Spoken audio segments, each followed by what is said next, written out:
Hi there, this is John Wilkinson again from History Made Easier with a presentation on Roosevelt's New Deal. The 13 new laws that were Roosevelt's New Deal offered three things: relief, recovery and reform. Relief from the extreme poverty people found themselves in who had lost their jobs and who were trapped in poverty before the Depression had even struck, as well as for people who had lost their homes and lost their farms. Recovery so that both farming and industry could get going again and people could get their jobs back. And reform to provide America with a permanent basic welfare state, unemployment insurance, help for the sick, the disabled and the needy, and old age pensions. Reform to give Americans better protection in the workplace, as well as reform to protect people's savings and their homes, and reform to control the worst excesses of capitalists' greed, which ultimately had caused the crash. However, though reform was a part of his overall aim, the New Deal was never intended to be an alternative to capitalism. Rather, it was seen as the means of saving capitalism and saving America from anarchy. And reform would feature more in Roosevelt's second New Deal. Now, in this presentation, I can't include all 13 new laws. It would take far too long. So I'm going to give examples of each of those three R's. When it comes to relief, the Federal Emergency Relief Administration, FERA, comes immediately to mind. It helped those many thousands of Americans who were homeless, penniless, and close to starvation. $500 million was made available for states to distribute where they felt it would have most effect. Most of the money was spent on increasing the number of soup kitchens, providing clothing, getting the children into schools, and employment schemes for the adults. The Civil Works Administration was created under FERA to create temporary jobs to help get people through the winter of 1933-34.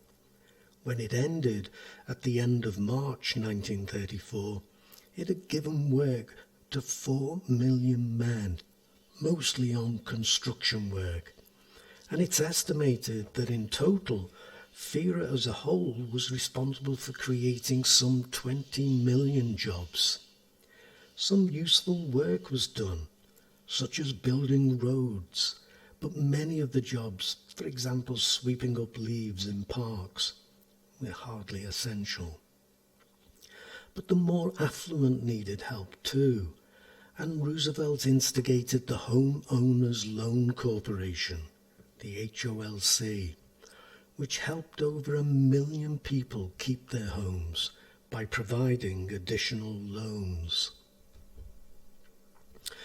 A lot of work went into aiding recovery, and I feel I have to highlight a few of them. Farmers were helped by two agencies, the Farm Credit Administration, the FCA, and the Agricultural Adjustment Agency, the AAA. The FCA made loans to farmers so that they would be able to keep their farms.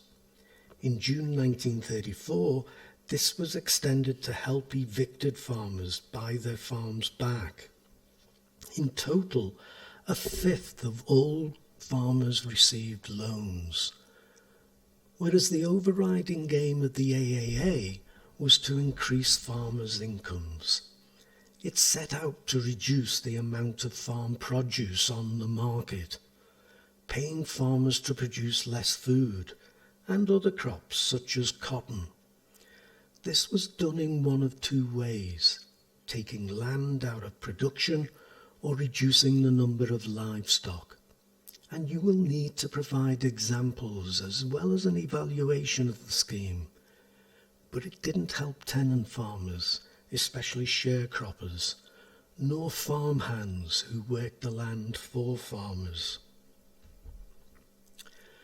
One of the last acts of the 100 Days was a really important one, the National Industrial Recovery Act, which established the Federal Emergency Administration of Public Works, later known as the Public Works Administration, or the PWA.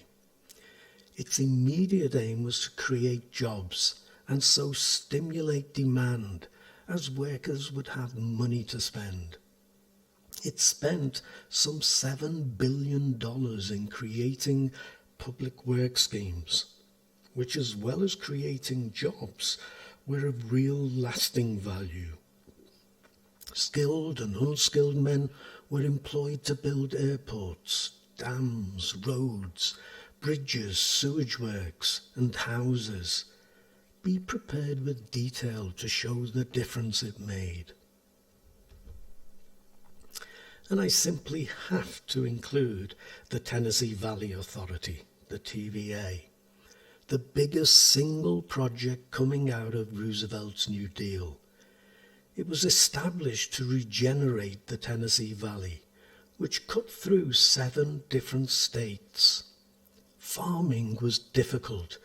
The region was prone to flooding and soil erosion, and at the same time, it was also prone to drought. It was also a poverty-stricken region. Most of it was without electricity, whilst the average income was just 40% of the national average. Such was the scale of the problem that no one state could tackle it, whilst it had proved very difficult for states to cooperate with each other. So Roosevelt set up the TVA.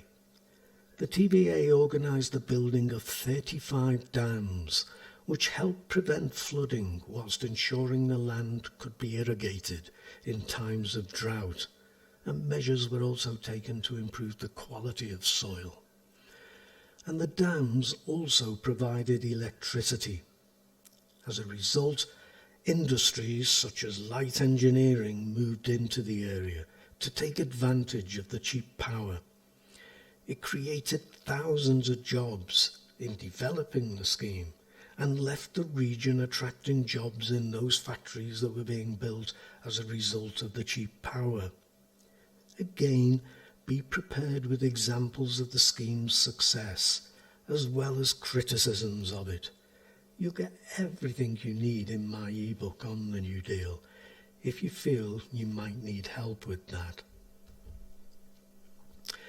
Roosevelt referred to the work of the PWA and the TVA as priming the pump. The government was providing the fuel to get the economy running again. As more and more people had money to spend, sales of basics like food and clothing would rise. Shopkeepers would benefit, and also farmers and manufacturers. Once the pump was primed, the economy would be able to run itself again, with a few regulations to make sure it ran more smoothly and fairly than had been the case earlier. When it comes to reform, the National Recovery Administration, which was established under the National Industrial Recovery Act, demands our attention. The NRA aimed to help recovery by bringing about an increase in wages as well as the price of goods. But its aim was also to bring industry, labour and government together so as to give workers a fairer deal in the sense of shorter working hours and better working conditions.